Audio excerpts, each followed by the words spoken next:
Tag-init na, El Nino pa.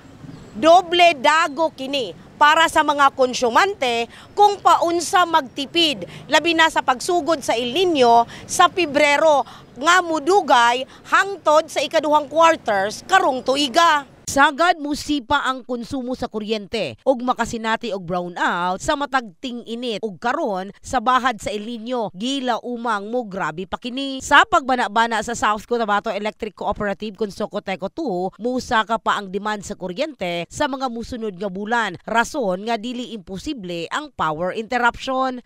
In anticipation sa upcoming summer months nga munaog gyud ang supply nga i-generate ni NPC-PSAM nga naga-generate through hydro, na din ha atong ang pahimangno, reminder sa tanan na most likely mahal atong kuryente during summer months.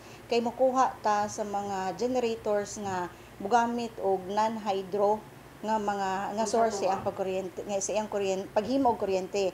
So sama aning mga available nga planta nga nagagamit either ang fuel niya is coal or diesel or unsang available nga makuha nato sa market. Hinoon, dunay dugang supply gikan sa mga power plant apan giangko ni Alora nga dili mapugnan ang pagpalyar sa mga planta asa makaapekto kini sa mga linya sa kuryente. Samtang nanawagan ang distribution utility sa mga konsumante nga magdaginot sa konsumo sa kuryente. Ato siyang always mahimo siyang init sa atoa. Kinahanglan nga pugsunta or whatsoever. Again, it's a matter of compromise good. Yeah. So kung sa inyong paminaw mo ni ang convenience ang gikinahanglan nato, then we have to prepare. Dili man pwede nga we enjoy kanang comfort sa itong mga panimalay and yet at the end of the month moreklamo ta nga mahal atong bayronon. So it's a matter of compromise on our end.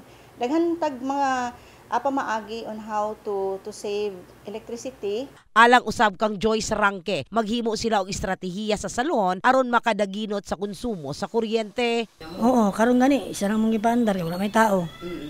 Ano na lang ang kay di man mo pwede pero na kamong paggamit sa mong mga plancha o kuan kay kinahanglan gamiton man gid na siya. Kana lang mo na mo. Nya di pwede nga hinayan na mong suga kay pangit pud kay tanawon kung mangit-ngit mi. Dugang ni Alora, nagsugod na sila karon og inspeksyon sa mga linya sa kuryente bag-o ang ting-init in the heart of changing lives. Kini sa Brigada Richal Gubalani, sa Brigada News Jensen. Brigada News!